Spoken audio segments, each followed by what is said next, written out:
వరంగల్ డిక్లరేషన్లో రైతులకు 2 లక్షల రూపాయలు రుణమాఫీ చేస్తామని ప్రకటించారు. ఎందుకంటే రైతుల అధ్యక్ష అప్పులు చేసినప్పుడు పంట వండినప్పుడు అధ్యక్ష ఆత్మహత్యలు చేసుకుంటారు అధ్యక్ష. నేను చాలా గ్రామాల్లో పోయిన అధ్యక్ష, రైతులు ఆత్మహత్యలు చేసుకుంటే పరామర్శడానికి పోయిన అధ్యక్ష, చాలా బాధ అనిపిస్తుంది అధ్యక్ష. చిన్న పిల్లలు చదువుకోవాల్సింది ఉంటుంది, భార్య దిక్కులేని పరిస్థితిలో ఉంటుంది అధ్యక్ష.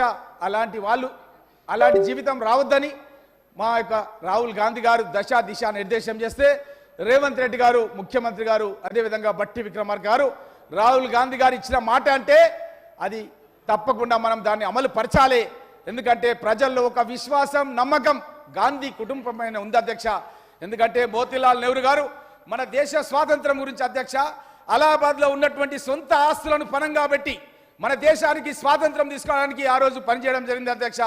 అదేవిధంగా జవహర్లాల్ నెహ్రూ గారు అధ్యక్ష 10 సంవత్సరాలు జైలు జీవితం గడపడం జరిగింది అధ్యక్ష. ఈరోజు హరీష్ రావు గారు చులకన చేసి మాట్లాడుతున్నాడు అధ్యక్ష రాహుల్ గాంధీ గురించి, వాళ్ళ గురించి.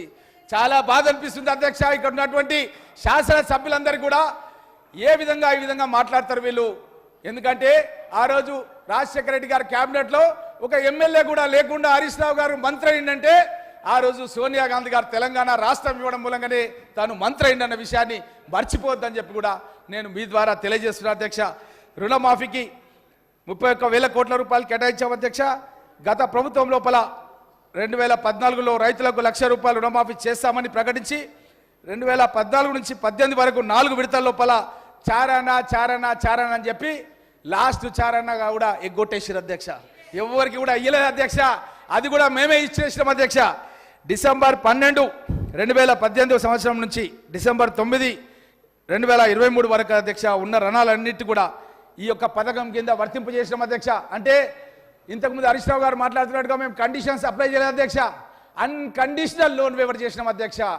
అన్కండిషనల్ అంటే అధ్యక్ష డిసెంబర్ 12, 2018 అధ్యక్ష 18, 19, 20, 21, 22, 23 అధ్యక్ష 23 డిసెంబర్ 9 వరకు అధ్యక్ష మన ప్రభుత్వం వచ్చే వరకు ఏ రైతైనా సరే ఏ బ్యాంకులైనా సరే వ్యవసాయానికి అప్పు తీసుకున్నాడు అధ్యక్ష. ఆ అప్పును బేషరతుగా అధ్యక్ష వితౌట్ కండిషన్స్ మాఫీ చేయడం జరుగుతుంది అధ్యక్ష. ఇంత మంచి పథకం మన దేశంలో రాష్ట్రంలో ఎక్కడ కూడా అధ్యక్ష ఏ రాష్ట్రంలో కూడా ఏ ముఖ్యమంత్రి కూడా చేయలేదు అధ్యక్ష. గతంలో ఉన్నటువంటి బీఆర్ఎస్ పాలకులు మన రాష్ట్రాన్ని ఉద్దేశ అధ్యక్ష పంజాబ్కు పోయి మహారాష్ట్రకు పోయి అక్కడ ఉన్నటువంటి రైతులకు అక్కడ వాళ్ళు కొన్ని నిధులు ఇచ్చి వచ్చారు అధ్యక్ష. మన రైతుల పొట్టగొట్టి అక్కడ ఉన్న రైతులకు ఎన్నికపోతే మన ప్రాంతంలో ఉన్న పేద ప్రజలు గుణపాఠం చెప్పి ఈ యొక్క బీఆర్ఎస్ పార్టీకి 0 సీట్లు ఇచ్చారు అధ్యక్ష ఎంపీ ఎలక్షన్ లోపల. కనీసం ఇప్పటికైనా సరే విఘ్నతతో వీళ్ళు ఈ బీఆర్ఎస్ యొక్క మంత్రులు గతంలో పనిచేసిన మంత్రులు ముఖ్యమంత్రులు మెలగాలని చెప్పి నేను మీ ద్వారా కోరుకుంటా అధ్యక్ష. అదేవిధంగా అధ్యక్ష జూలై 18న 1 లక్ష రూపాయల వరకు రుణం ఉన్న 11.34 లక్షల రైతన్నలకు 6,035 కోట్ల రూపాయల రుణమాఫీ మొత్తాన్ని వారి ఖాతాలో ఒకేసారి జమ చేసినాం అధ్యక్ష. ఇది అయిపోయింది అధ్యక్ష, జమ అయిపోయింది. చాలా సంతోషంగా ఉంది అధ్యక్ష. ఎవరికైనా సరే రాకుంటే అధ్యక్ష ఇక్కడున్న ప్రతిపక్ష శాసనసభ్యులకు నేను చెప్తున్నా అధ్యక్ష మీరు మాకు ఇవ్వండి. ఈ శాసనసభ సమావేశాలు ముగిసే లోపల ఎవరికైనా రైతుకు ఎక్కడైనా సరే వాళ్ళ ఖాతాలో పైసలు పడకపోతే అధ్యక్ష మా ముఖ్యమంత్రి గారు మా ఎమ్మెల్యేల మీటింగ్లో చెప్పిండు అధ్యక్ష మీరు బేషరతుగా కాలరెగరేసి రైతుల దగ్గర నుంచి విజ్ఞాపన పత్రాలు తీసుకోండి. ఆ రైతులకు మనం తప్పకుండా పరిష్కారం చేద్దామన్నమాట మా అందరు ఎమ్మెల్యేలను కూర్చోబెట్టి గౌరవ ముఖ్యమంత్రి రేవంత్ రెడ్డి గారు చెప్పిన అధ్యక్ష. నేను ప్రతిపక్ష శాసనసభ్యులకు చెప్తున్నాను అధ్యక్ష మీరు తీసుకురండి, మీరు తీసుకొచ్చి మాకు విజ్ఞాపన పత్రాలు ఇవ్వండి. ఆ ఇచ్చే బాధ్యత కాంగ్రెస్ పార్టీ పక్షాన రైతుల గురించి తీసుకోవడానికి మేము సిద్ధంగా ఉన్నామన్న విషయాన్ని కూడా తెలియజేస్తూ అధ్యక్ష రైతు భరోసా కింద అధ్యక్ష ఎకరానికి 15,000 రూపాయలు చెల్లించడానికి విధి విధానాలు ఖరారు చేస్తున్నాం అధ్యక్ష. తొందరలోనే ఈ యొక్క ఎకరానికి 15,000 రూపాయలు కూడా ఏడాదికి వేసే పథకం కూడా స్టార్ట్ అయిపోతుంది అధ్యక్ష.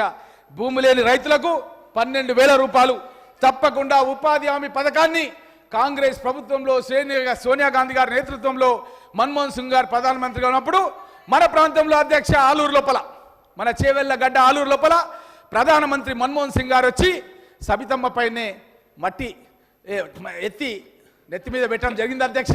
అలాంటి అవకాశం మన ప్రాంతానికి ఆ రోజు దొరికింది అధ్యక్ష. అయితే ఆ ఫోటో ఎప్పుడు చూసినా సరే నాకు గుర్తుకొస్తుంది అధ్యక్ష. ఎందుకంటే నా దగ్గర ఆ ఫోటో ఉంది అధ్యక్ష, నా దగ్గర ఇంట్లో ఎప్పుడు చూసినా సరే అది గుర్తుకొస్తుంది అధ్యక్ష. అంటే ప్రధానమంత్రిని మన ప్రాంతానికి తీసుకొచ్చి అధ్యక్ష మన ప్రాంతంలో ఆలూరు లోపల చిన్న గ్రామం తీసుకొచ్చి కౌకుట్ల పక్కనే ఉంటుంది, సవితమ్మ ఊరు పక్కనే ఉంటుంది అధ్యక్ష. ఆ గ్రామానికి ప్రధానమంత్రిని తీసుకొచ్చి మనం అంత మంచి పథకాన్ని దేశవ్యాప్తంగా ఉన్నటువంటి పేద ప్రజలందరూ కూడా 100 రోజుల పని కల్పించిన అధ్యక్ష. గతం లోపల పరిస్థితి ఎట్లుంటుందంటే అధ్యక్ష, పెద్ద పెద్ద భూస్వాముల దగ్గర పేదవాళ్ళు పెళ్లిళ్ళు చేయాలంటే అధ్యక్ష బాండెడ్ లేబర్గా పనిచేస్తున్నారు అధ్యక్ష. ఆ బాండెడ్ లేబర్ విముక్తి గురించి ఆ రోజు కాంగ్రెస్ ప్రభుత్వంలో మనం చట్టాలు తీసుకొచ్చినాం అధ్యక్ష. ఈ బాండెడ్ లేబర్ వ్యవస్థ ఉంటుందని ఆడ కూలీలకు తక్కువ వేతనాలు ఉంటుండే అధ్యక్ష, మగవాళ్లకు ఎక్కువ వేతనాలు ఉంటుండే అధ్యక్ష. అందరికీ సమాన వేతనాలు ఉండాలని ఉపాధి హామీ పథకాన్ని తీసుకొచ్చి 100 రోజులు పని కల్పించాం అధ్యక్ష. ఎవరికి పని కావాలన్నా సరే గ్రామ పంచాయతీ కార్యాలయానికి వెళ్ళి ఫీల్డ్ అసిస్టెంట్కి ఒక లెటర్ ఇస్తే చాలా అధ్యక్ష, అక్కడ వాళ్ళకు పని ఇవ్వడం జరుగుతుంది అధ్యక్ష. ఎవరైనా ఎస్సీ ఎస్టీలు ఉంటే వాళ్ళకు 150 రోజుల వరకు కూడా ఇచ్చే విధంగా మనం ఆ రోజు ఆల్రెడీ స్పష్టమైనటువంటి సూచనలు మనం ఆ రోజు ఆదేశాలు ఇవ్వడం జరిగింది అధ్యక్ష. కాబట్టి ఈ రోజు అధ్యక్ష